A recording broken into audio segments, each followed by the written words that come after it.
ஒரு கட்டு கொத்தமல்லியும் வெங்காயமும் இருந்தால் போதும். இந்த அருமையான கொத்தமல்லி வெங்காய தொக்கு இது ஒரு 15 நிமிஷத்துக்குள்ளே செஞ்சு முடிச்சிடலாம். செஞ்சு ஒரு கிளாஸ் பாட்டிலில் ஸ்டோர் பண்ணி வச்சுக்கிட்டோம்னா 15 நாள் வரைக்கும் வெளியிலே வச்சாலும் கெட்டே போகாது.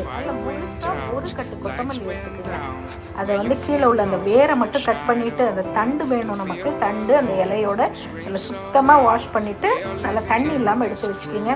2 மீடியம் சைஸ் பெரிய வெங்காயம் எடுத்திருக்கேன். அது சும்மா ரஃபாக கட் பண்ணிக்கலாம். கூடவே நான் ஒரு 15 சின்ன வெங்காயமும் சேர்த்துருக்கேன். சின்ன வெங்காயம் செய்யும்போது ரொம்ப டேஸ்ட்டாக இருக்கும். சப்போஸ் சின்ன வெங்காயம் இல்லைன்னா பெரிய வெங்காயம் வச்சே செய்யலாம். இல்லை முழுசாக சின்ன வெங்காயமே வச்சு செஞ்சிங்கன்னா இன்னும் அட்டகாசமாக இருக்கும் டேஸ்ட்டு. முதல்ல வெறும் வாணலியில் ஒரு 1.5 டீஸ்பூன் கடுகும் ஒரு 1/2 டீஸ்பூன் வெந்தயமும் அது லேசாக நல்லா பொறுன்னு அது பொரிஞ்சு வரும் பாருங்க, வாசனை வரும் இல்லையா, அந்த அளவுக்கு வறுத்துட்டு இதை எடுத்து கொஞ்சம் ஆற வச்சுட்டு மிக்சியில் போட்டு கொரப்பாக அப்படியே 1-2 பொடிச்சு நம்ம எடுத்து வச்சுக்கலாம். இதை நம்ம ஃபைனலாக சேர்க்கும் போது இந்த வெந்தயமும் கடுகும் அது ஒரு நல்ல ஒரு ஃப்ளேவர் கொடுக்கும். ரொம்ப நல்லாயிருக்கும் சாப்பிட்றதுக்கு உங்களுக்கு. இது நல்ல படப்படன்னு பொரிஞ்சு வந்தோன்னே ஆற வச்சுட்டு இதை மிக்சியில் போட்டு பொடிச்சிடலாம். இப்போ அதே வானிலையே வச்சுருக்க 2 டேபிள் ஸ்பூன் நல்லெண்ணெயில் ஃபஸ்ட்டு நம்ம வெங்காயத்தை வதக்கிப்போம். பாருங்கள், நான் பெரிய வெங்காயமும் ஒரு 15 சின்ன வெங்காயமும் எடுத்துருக்கேன். உங்களுக்கு எப்படி வேணுமோ வெங்காயம் ஃபுல்லாக சின்ன வெங்காயம் போட்டுக்கலாம், ஒரு 1/4 கிலோ சின்ன வெங்காயம் போட்டுக்கலாம், இல்லை முழுசாக பெரிய வெங்காயமும் போட்டுக்கலாம். இது மாதிரி 2ம் கலந்தும் போட்டுக்கோங்க. ஒரு கண்ணாடி பதம் அளவு வதங்கினா போதும், ரொம்ப நேரம் வதங்க வேண்டாம். 1 டீஸ்பூன் அளவு கல்லுப்பு சேர்த்து நம்ம இதை வதக்கிடலாம். அடுத்தது சின்ன எலுமிச்சம்பழம் அளவு கொஞ்சம் புளி தூக்கலாக இருக்கும், அப்போ தான் அது ரொம்ப நல்லாயிருக்கும் உங்களுக்கு. ஸோ புளியும் அதிலே சேர்த்துடலாம்.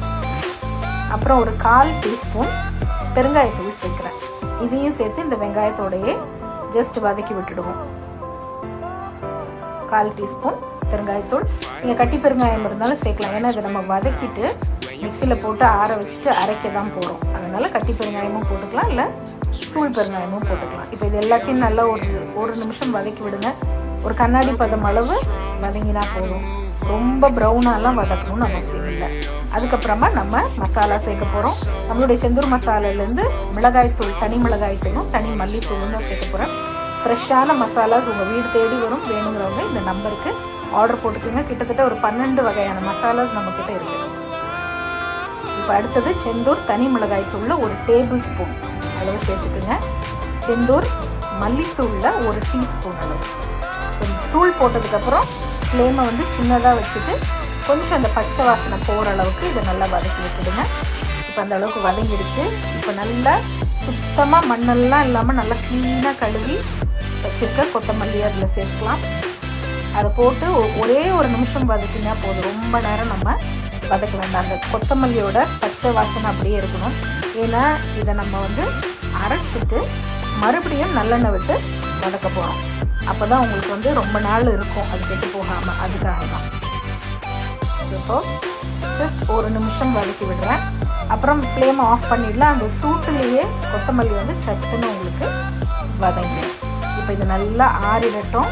அப்படியே வச்சுடுங்க. நல்லா ஆறினதுக்கப்புறம் மிக்ஸி ஜாரில் போட்டு தண்ணியெல்லாம் ஊற்றவே கூடாது. ஒரு ட்ராப் தண்ணி கூட இதில் இருக்கக்கூடாது. அப்படியே நீங்கள் பல்ஸ் மோடில் வச்சு நல்லா நைஸாக பேஸ்ட் மாதிரி அரைக்காதீங்க. கொஞ்சம் கொரப்பாக அரைச்சிக்கோங்க. இப்போ அரைச்சிட்டு வந்துட்டேன். அதுக்கப்புறம் மறுபடியும் ஒரு டேபிள் ஸ்பூன் அளவு நல்லெண்ணெய் ஊற்றி நம்ம அரைச்ச இந்த மல்லி வெங்காய விழுத உள்ளே போட்டு மீடியம் ஃப்ளேம்லேயே வச்சு நல்லா அப்படியே அடியில் பிடிக்காத அளவுக்கு அப்படியே கிளறி விட்டுக்கிட்டே இருங்க. ஒரு 2-3 நிமிஷம். முதல்ல ஊற்றின எண்ணெயெல்லாம் நல்லா உள்ளே இழுத்துக்கும். அதுக்கப்புறமா பார்த்தீங்கன்னா நான் இன்னொரு 1 டீஸ்பூன் அளவு மேலாப்பில் மறுபடியும் கொஞ்சம் நல்லெண்ணெய் ஊற்றிருக்கேன். இதுக்கெல்லாம் இந்த தொக்கு, ஏன்னா இதெல்லாம் கிட்டத்தட்ட ஒரு ஊறுகாய் மாதிரி தான் வச்சுக்கோங்களேன். அதனால கொஞ்சம் எண்ணெய் அதிகமாக தேவைப்படும். இப்போ நல்லா வதங்கி கலர் அப்படியே மாறுது பாருங்க. எண்ணெய் எல்லாம் ஓரத்தில் பிரிஞ்சு வரும்போது நம்ம பொடிச்சு விட்ட அந்த கடுகு வெந்தயம் பொடி இருக்கு இல்லையா, அதில் 1 டீஸ்பூன் அளவு சேர்த்து நல்லா மறுபடியும் கலந்து விட்டு சிம்மரில் வச்சு ஒரு 2 நிமிஷம் அப்படியே கலந்துக்கிட்டே இருந்தீங்கன்னா நல்ல எண்ணெய் எல்லாம் பிரிஞ்சு வந்துடும். அந்த கலர் நல்லா அந்த தொக்கு பதம் சூப்பராக வந்துடும். அப்படி கமன் வாசனையாக இருக்கும். நீங்கள் செஞ்சு பாருங்கள். இந்த கொத்தமல்லி பொதுவாகவே நமக்கு ஹெல்த்துக்கு ரொம்ப நல்லது. அவ்வளோதான். இதை எடுத்து வச்சுட்டு இந்த சட்டியில் கொஞ்சம் ரைஸ் போட்டு பசங்க சாப்பிடும் போது அவ்வளோ டேஸ்ட்டாக இருக்கும். ட்ரை பண்ணி பாருங்கள். தயிர் சாதத்து கூட இந்த தொக்கு கொஞ்சம் வச்சுக்கிட்டிங்கன்னா அப்படியே கப்பன்னு சாப்பாடு உள்ளே இறங்கிடும். குழந்தைங்க கூட விரும்பி சாப்பிடுவாங்க. ட்ரை பண்ணி பாருங்கள். அவ்வளோதான், ரெடி ஆகிடுச்சு அருமையான கொத்தமல்லி வெங்காயம் தொக்கு. சட்னி இல்லாத நேரத்தில் ரொம்ப ரொம்ப யூஸ்ஃபுல்லாக இருக்கும். அதே மாதிரி ரைஸில் போட்டு கலந்தும் நீங்கள் லஞ்ச் பாக்ஸுக்கு கூட கொண்டு வந்துக்கலாம். கூட ஒரு வத்தல் வடகமோ இல்லை ஆம்லேட் அந்த மாதிரி ஏதாவது இருந்தால் கூட சூப்பராக இருக்கும்.